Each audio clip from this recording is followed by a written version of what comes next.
Turabashuje mu izina rya Yesu Kristo, twifurije kugubwa neza. Turi kuwa gatatu itariki 19 z'ukwezi kwa 11 mwaka wa 2025. Ni umunsi wa 323 w'umwaka.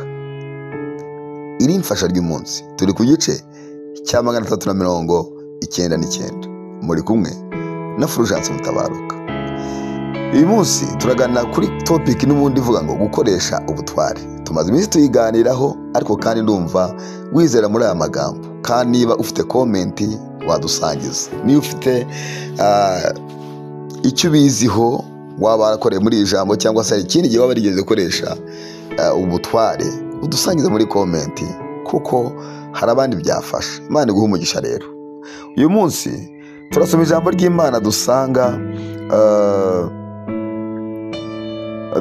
mu byakozwe n'intumwa igice cya 3 umurongo wa mbere. Haravuga ngo nuko Petero na Yohana barazamuka bajya mu rusengero mu gihe cyo gusenga, aricyo saa 9.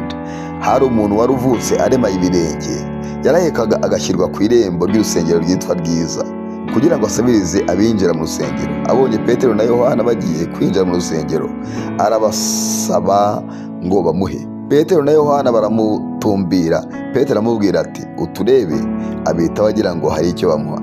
Petero aramubwira ati ifeza n'izahabu ntabyo dufite, ahubwo icyo mfite ndakiguha mu izina rya Yesu Kristo w'i Nazareti, haguruka ugende. Maze amufata ukuboko kw'iburyo aramuhagurutsa.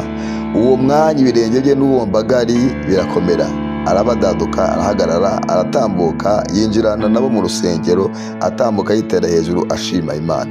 Abantu bose babonye agenda ashima Imana. Gukoresha ubutware. Uyu nguyu ni Petero na Yohana, ni intumwa cyangwa se n'abigishwa ba Yesu Kristo bageranaga nawe, ariko nyuma y'uko Yesu amaze gusubira mu ijuru, bibuka yuko hari ikintu Yesu yabasigiye. Uyu munsi ndagira ngo umenye yuko hari ikintu Yesu yagusigiye. Uwo murwayi mubana mugendana, ikiganza cyawe cyamukiza. Icyo kirema ikiganza cyawe cyagihagurutsa. Ubwo burwayi bwakubaho akarande, wasenga ugakira, ahubwo butwaye urabufite. Uwo murozi ukuroga wahagarika imbaraga z'umwijima ze zikurwanya. Iyo myuka mibi irazenguruka ku rugo rwawe, irazenguruka ku bana bawe, byakubaho akarande. Uyu munsi wa none wabigiraho ijambo, ahubwo ikibazo nuko utari wisobanukiwe. Rero nkuko nababwiye tutangira, nababwiye yuko iyi si harimo imbaraga ebyiri ziyikoreramo. Imbaraga za mbere ni imbaraga z'Imana, imbaraga za kabiri ni imbaraga za Satani. Hanyuma nawe ndagira nkubwire ngo ntubizi neza yuko imbaraga z'abadayimoni zihari? Ibyo nta muntu wabihakana. Hanyuma se ntubizi ko imbaraga z'Imana zihari? Niba wemera ko imbaraga z'Imana zihari, ndagira ngo wemere yuko n'imbaraga z'abadayimoni zihari. Kandi wemere yuko n'imbaraga z'abadayimoni zihari, wemere yuko n'imbaraga z'Imana zihari. Ibyo bintu biri birakora kandi bikorera muri iyi si.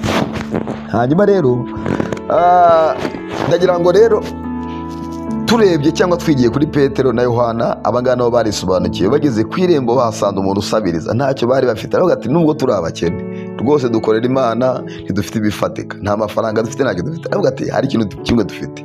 Uyu munsi wa none nubwo hari wenda ibifatika utabifite, ariko hari ikintu ufite. Ufite imbaraga z'Imana, ufite ubutware bwo gutegeka, ufite icyaguhesha bwa bushobozi, ufite icyaguhesha amafaranga, ufite icyakugeza kuri byinshi. Ni bwa butware ufite. Umunsi wa none dayimoni ntakugireho ijambo, isi ntikugireho ijambo, Satani ntakugireho ijambo, ibyakugireho ijambo. Uyu munsi wa none umenye yuko ugomba kubigiraho ijambo. Petero na Yohana bavuga ati icyo dufite ni iki, mu izina rya Yesu Kristo w'i Nazareti, haguruka. Baramuhagurutsa ngo arangije ahita ahaguruka, ahita ajyana no mu rusengero, azamuye amaboko ashima Imana.